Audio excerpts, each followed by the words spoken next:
بس 2-3 باتوں سے پرہیز کرو. ایک تو غیبت نہ کرو. تو 2-3 باتوں سے پرہیز کریں جو فرما رہے. ایک تو غیبت نہ کریں اور کسی مسلمان کے متعلق بدزنی نہ کرو. کسی مسلمان کے متعلق بدزنی نہ کریں, سوء ظنی نہ کریں. اور کسی مسلمان کے ساتھ جھگڑا نہ کرو. کسی مسلمان کے ساتھ جھگڑا نہ کریں. یاد صاحب گزرے میں تھے, فرماتے ہیں کسی مسلمان میں کمی نظر آتی ہے جب آدمی شیشہ دیکھتا ہے تو شیشے میں کمی جو ہے دیکھنے والے کی نظر آتی ہے. وہاں الیاس صاحب رحمۃ اللہ حجرے میں تھے, فرمایا کہ جب مسلمان کی کمی نظر آتی ہے تو ایسا ہے جیسے آدمی شیشہ دیکھتا ہے تو شیشے میں اپنے ہی کمی نظر آتی ہے. تو جس مسلمان میں کمی نظر آئی اس کا مطلب یہ تمہاری کمی ہے. جس مسلمان میں کمی نظر آئی اس کا مطلب یہ ہے کہ تمہارے میں یہ کمی. اللہ پاک سے مانگو, اللہ پاک سے مانگے. اللہ کی ذات بے عیب ہے, اب بے نفس آپ معصوم ہیں.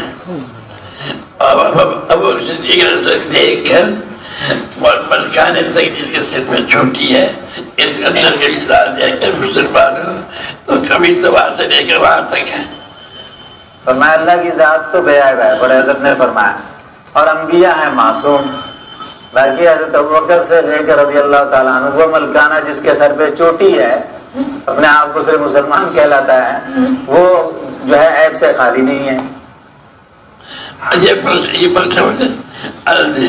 میرے دوستوں ہمارا پاک سے تو اب میرے صاحب جو تشریف لائے تو وہ جنت والے راستے میں ڈالنے کے لیے آئے, دوسرے والے راستے میں ڈالنے کے لیے نہیں آئے.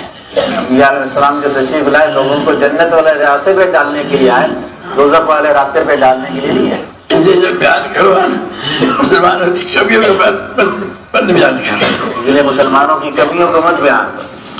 جو کچھ بھی کہو ایسی چیز ہو اللہ پاک نیکیوں پہ ڈالتے اور برائیوں سے بچاتے ہیں. ایسے طریقے سے کہیں اللہ تعالیٰ نیکیوں پہ ڈال دیں. ہمارے طرف مولوی نیاز محمد صاحب تھے, مدرس سے مدرسی کے, تو میں نے کہا اللہ کی بات سنی, کہنے گئے میں جانتا ہوں.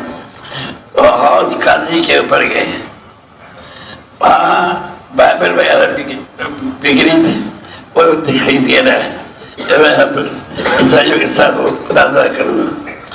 اللہ شاہ وہ آئے, اللہ سر کے وقت بیان کیا کہ یہ آدمی عدد کی تردید کب تک کرتا رہے, صحیح کو پیش کرتا رہے.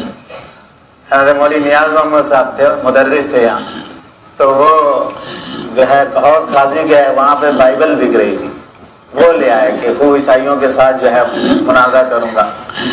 یہاں آئے تو حضرت جو ہے وہ بیان فرما رہے تھے کہ بھائی غلط کی تردید کب تک کرتے رہیں گے, صحیح کو پیش کرتے رہے, صحیح کو پیش کرتے رہے. غلط کی تردید کب تک کرتے رہیں گے, صحیح کو پیش کرتے رہے. ہاں الیاس سلام جی ہاں. اور پھر مجھے چھٹی کب ملتی ہے, مجھے دن مہینے کی چھٹی نہیں ملتی تھی.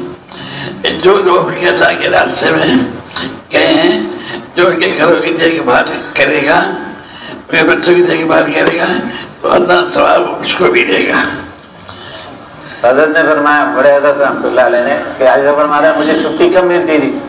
فرمایا جو لوگ اللہ کے راستے میں گئے ہوئے ہیں, جو ان کے پیچھے ان کے گھر کا دیکھ بھال کرے گا تو اس کو بھی آدھا ثواب ملے گا. یوسف نہیں پورا کا پورا ملے گا. ہاں یوسف صاحب نے بعد میں فرمایا کہ نہیں پورا کا پورا ملے گا. جو بات سے کام کر رہی ہے ان کے لیے گھر بیٹھے دعا مانگے گا تو وہ ان کے ساتھ ثواب میں شریک ہے. جو جماعتیں کام کر رہی ہیں ان کے لیے گھر میں بیٹھے دعا مانگے گا تو یہ بھی ان کے ساتھ ثواب میں شریک ہے. ایک آدمی نے وہ ہو گیا بخار,